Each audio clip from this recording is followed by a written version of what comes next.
الحمد لله رب العالمين. اللهم صل على محمد وعلى آل محمد. നമുക്കിനി സൂറത്ത് ഹൂദിലെ 25-26 സൂക്തങ്ങൾ ഇൻഷാ അല്ലാഹ്. أعوذ بالله من الشيطان الرجيم.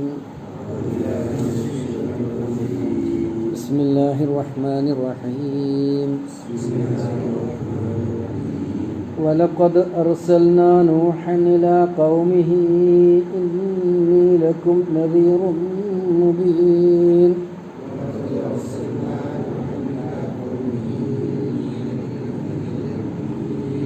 ألا تعبدوا إلا الله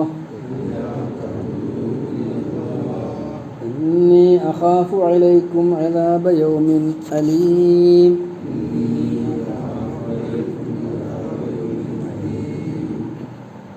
വലഖദ് അർസൽന നൂഹൻ, തീർച്ചയായും നാം നൂഹ് അലൈഹിസ്സലാമയെ നിയോഗിച്ചിട്ടുണ്ട്, അയച്ചിട്ടുണ്ട്.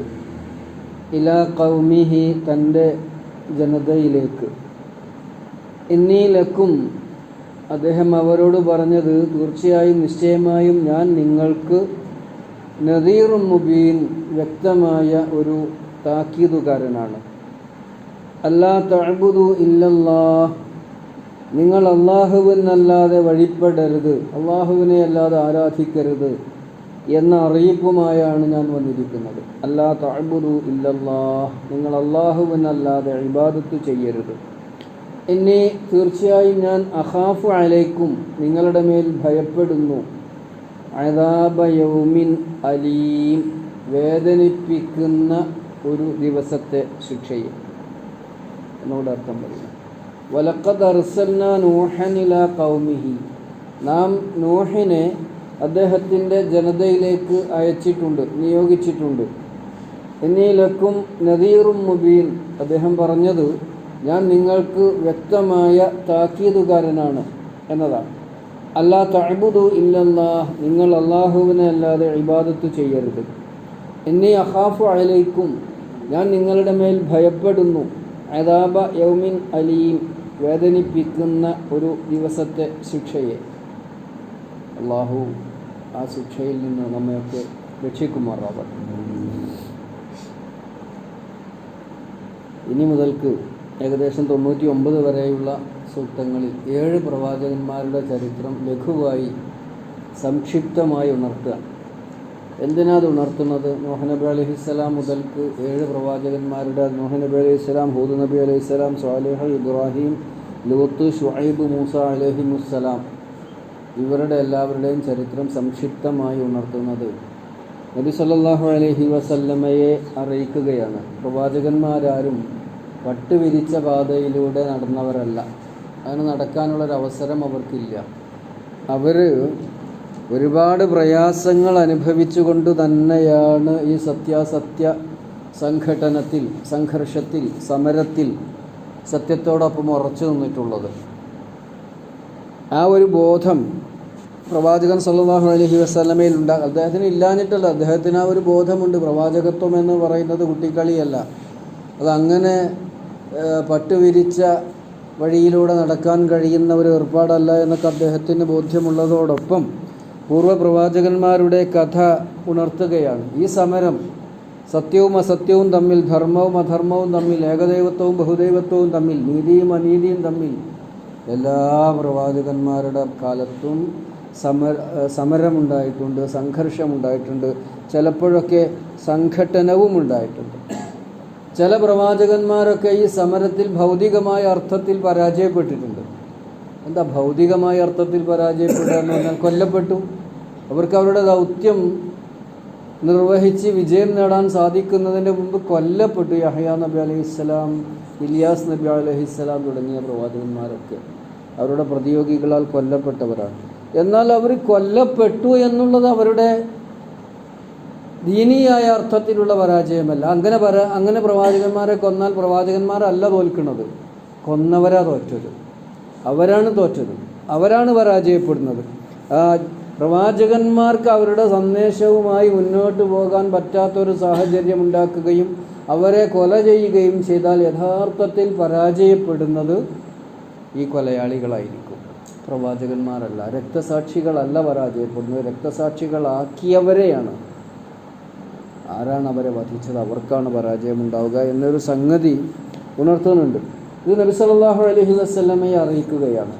പ്രവാചകൻ ഈ ദൗത്യത്തിൽ പരാജയപ്പെട്ടാലും സങ്കടപ്പെടേണ്ടതില്ല.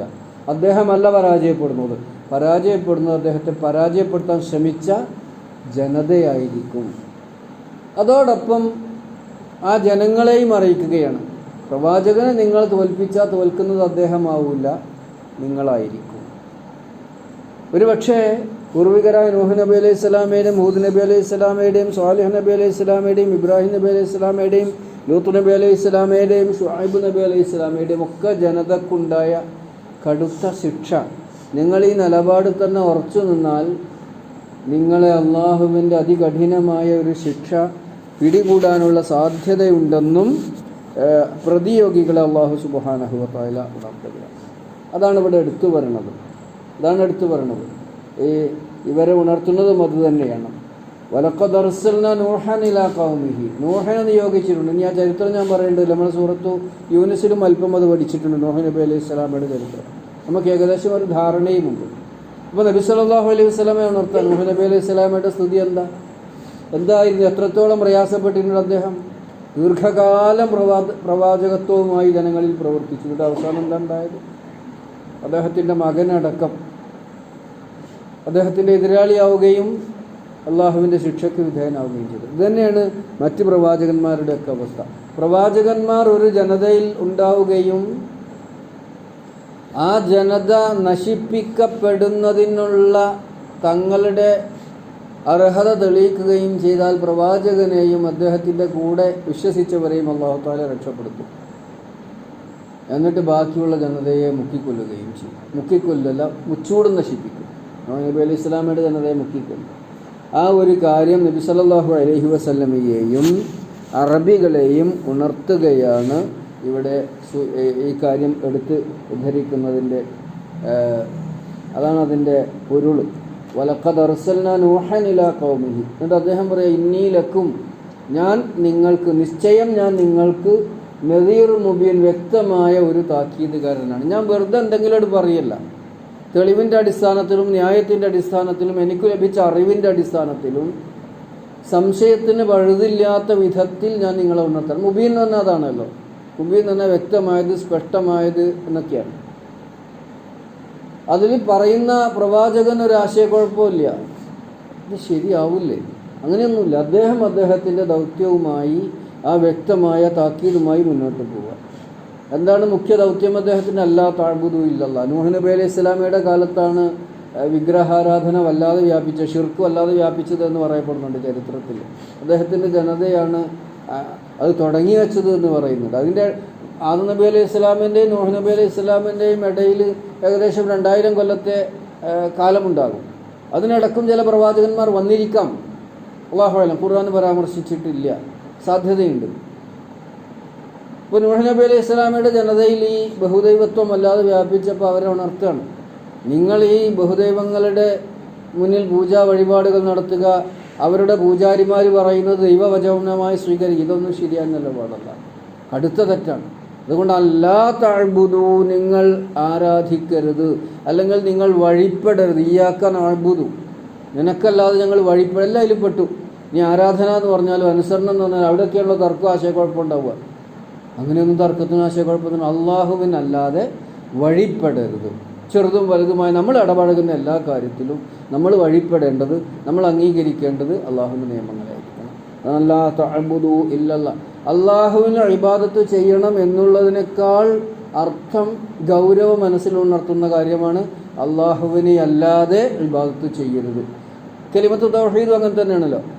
ലാ ഇലാഹ, അള്ളാഹുവാണ് ഇലാഹ് എന്ന് പറയുന്നതിന് പകരം അള്ളാഹു അല്ലാതെ മറ്റൊരു ഇലാഹില്ല എന്ന് പറയുമ്പോൾ ആ വർഗത്തിൽപ്പെട്ട ഇലാഹു വർഗത്തിൽപ്പെട്ട ഒന്നുമില്ല അള്ളാഹു അല്ലാതെ. കാരണം അവനാണ് ഉലൂഹിയത്തുള്ളത്, അവനാണ് റുബൂബിയത്തുള്ളത്. ഇവിടെ അള്ളാഹുവിനല്ലാതെ ഇബാദത്ത് ചെയ്യരുത്. അതിൻ്റെ അർത്ഥവ്യാഖ്യാനങ്ങളിലേക്കും വിശദീകരണത്തിലേക്കും ഒന്നും ഞാൻ പോകുന്നില്ല. അപ്പോൾ അള്ളാഹുവിനല്ലാതെ നിങ്ങൾ വഴിപ്പെട്ട് ജീവിക്കരുത് എന്നതാണ്. ഇതെല്ലാ പ്രവാചകന്മാരുടെയും പ്രധാനമായ ഒന്നാമത്തെ ദൗത്യം അതാണ്. അവർ പറയും ഇന്നി അഖാഫു അലൈക്കും, എനിക്ക് നിങ്ങളുടെ കാര്യത്തിൽ പേടിയുണ്ട്, എനിക്ക് നിങ്ങളുടെ കാര്യത്തിൽ. നൂഹ് നബി അലൈഹി സ്വലാം പറയാം, ഇത് മുഹമ്മദ് നബി തൻ്റെ ജനതയ്ക്ക് ഓതി കേൾപ്പിക്കുന്നത് എന്തിനാ? എന്നോട് നിങ്ങൾ അനുവർത്തിക്കുന്ന നിലപാട് നൂഹ് നബി അലൈഹി സ്വലാമയോട് അദ്ദേഹത്തിൻ്റെ ജനനം അനുവർത്തിച്ചതുപോലെയാണെങ്കിൽ ഒരുപക്ഷെ നിങ്ങളും ഏതെങ്കിലും തരത്തിൽ ശിക്ഷിക്കപ്പെടാനുള്ള സാധ്യതയുണ്ട് എന്ന് വരികൾക്കിടയിലൂടെ അവരെ ഉണർത്തുക. അല്ലാ തഅബുദു ഇല്ലല്ലാഹു ഇന്നി അഖാഫു അലൈക്കും ഖൗഫ്, പേടി, ഞാൻ നിങ്ങളുടെ മേൽ പേടിക്കുന്നുണ്ട്. അദാബ യൗമിൻ അലീം, വേദനിപ്പിക്കുന്ന ഒരു ദിനത്തിലെ ശിക്ഷ. അതൊരു പക്ഷേ ദുനിയാവിൽ തന്നെ ആവാം. മേൽ പറഞ്ഞ പ്രവാചകന്മാരുടെ ഒക്കെ ജനതകൾ ദുനിയാവിൽ തന്നെ ശിക്ഷിക്കപ്പെട്ടവരാണ്. ഇനി ദുനിയാവിൽ ശിക്ഷിക്കപ്പെട്ടിട്ടില്ലെങ്കിൽ വേദനയുള്ള ശിക്ഷ ഏതാ? പരലോകത്ത്. ആ വിഷയത്തിൽ എനിക്ക് നിങ്ങളുടെ കാര്യത്തിൽ ആശങ്കയുണ്ട്, പേടിയുണ്ട് എന്ന് നൂഹ് നബി അലൈഹിസ്സലാം അവരെ ഉണർത്തുന്നു. ഈ കാര്യം വരികൾക്കിടയിലൂടെ മുഹമ്മദ് നബി സല്ലല്ലാഹു അലൈഹി വസല്ലം തൻ്റെ ജനതയെയും അറിയിക്കുകയാണ്. നൂഹ് നബി അലൈഹിസ്സലാമയുടെ കഥ പറയുമ്പോൾ ആ ചരിത്രം ഓർമ്മ വേണം. അദ്ദേഹം രക്ഷപ്പെട്ടു, പക്ഷേ അദ്ദേഹത്തിൻ്റെ പ്രതിയോഗികൾ നശിപ്പിക്കപ്പെട്ടു എന്ന കാര്യം. ഇത് ഖുർആൻ എല്ലാ പ്രവാചകന്മാരുടെയും അടിസ്ഥാനപരമായ ദൗത്യമാണ്. അല്ലാ തഅബുദു ഇല്ലല്ലാഹ് എന്ന സന്ദേശം ജനങ്ങളിൽ എത്തിക്കുക. സൂറത്തു അംബിയായിലും സൂറത്തു നഹലിലുമൊക്കെ ഈ കാര്യം അല്ലാഹു തആല എടുത്തു പറഞ്ഞിട്ടുണ്ട്. വലഖദ് ബഅസ്നാ ഫീ കുല്ലി ഉമ്മത്തിർ റസൂലൻ, ഓരോ ജനതയിലും നാം ദൂതന്മാരെ നിയോഗിച്ചിട്ടുണ്ട്. അൻ യഅ്ബുദുല്ലാഹ വജ്തനിബുത് ത്വാഗൂത്ത്, ദൂതന്മാരെ അംഗീകരിക്കണം, ദൂതന്മാരെ അനുസരിക്കണം, അവർക്ക് വഴിപ്പെട്ട് ജീവിക്കണം. അൻ യഅ്ബുദുല്ലാഹ്, അള്ളാഹുവിനെ ഇബാദത്ത് ചെയ്യണം, അള്ളാഹുവിനെ വഴങ്ങണം, അള്ളാഹുവിനെ വണങ്ങണം, അള്ളാഹുവിനെ ഒതുങ്ങണം, എന്ന് അള്ളാഹുവിനെ ആരാധിക്കണം. അത് അള്ളാഹുവിനെ മാത്രം പറഞ്ഞാൽ മതിയല്ലോ, അള്ളാഹുവിനെ മാത്രം. അതിൻ്റെ വ്യാഖ്യാനം മറ്റു സ്ഥലങ്ങളിലും പറഞ്ഞിട്ടുണ്ട്. വജ്തനിബുത് ത്വാഗൂത്ത്, ദൈവേതര ദുശക്തികളെ, പൈശാചിക ദുശക്തികളെ നിങ്ങൾ വെടിയണം എന്ന് ഉണർത്തിക്കൊണ്ട് സൂറത്ത് അംബിയായിലും വന്നിട്ടുണ്ട്, സൂറത്ത് നഹലിലും. അപ്പോൾ ഒന്നുകൂടെ അർത്ഥം പറഞ്ഞ് ഞാൻ അവസാനിപ്പിക്കാം. വലഖദ് അർസൽനാ നൂഹൻ ഇലാ ഖൗമിഹി, നൂഹിനെ നാം തൻ്റെ ജനതയിലേക്ക് നിയോഗിച്ചു. ഇന്നി ലക്കും നദീർ മുബീൻ, അദ്ദേഹം മുഖ്യമായും അവരോട് പറഞ്ഞത് ഞാൻ നിങ്ങൾക്കൊരു താക്കീതുകാരനാണ്, വ്യക്തമായ താക്കീതുകാരനാണ്. അല്ലാ തഅബുദു ഇല്ലല്ലാഹ്, നിങ്ങൾ അള്ളാഹുവിനല്ലാതെ ഇബാദത്ത് ചെയ്യരുത് എന്നതാണ് ആ സന്ദേശത്തിൻ്റെ ഏറ്റവും മുഖ്യമായ, ഏറ്റവും പ്രധാനമായ, ഏറ്റവും പ്രഥമമായ കാര്യം. ഇന്നി അഖാഫു അലൈക്കും, അതോടൊപ്പം തീർച്ചയായും ഞാൻ നിങ്ങളുടെ കാര്യത്തിൽ പേടിക്കുന്നു. അദാബ യൗമിൻ അലീം, വേദനിപ്പിക്കുന്ന ഒരു ദിനത്തിലെ ശിക്ഷയെ. അല്ലാഹു സുബ്ഹാനഹു വ തആല നമ്മെ എല്ലാവരെയും കാത്തുരക്ഷിക്കുമാറാവട്ടെ. ഖുർആനെയും പ്രവാചകൻ സല്ലല്ലാഹു അലൈഹി വസല്ലമയെയും അംഗീകരിച്ചും അനുസരിച്ചും ആദരിച്ചും എല്ലാ കാര്യങ്ങളും പാലിച്ചും ജീവിക്കാൻ നമുക്ക് അവൻ തുണയേകുമാറാവട്ടെ.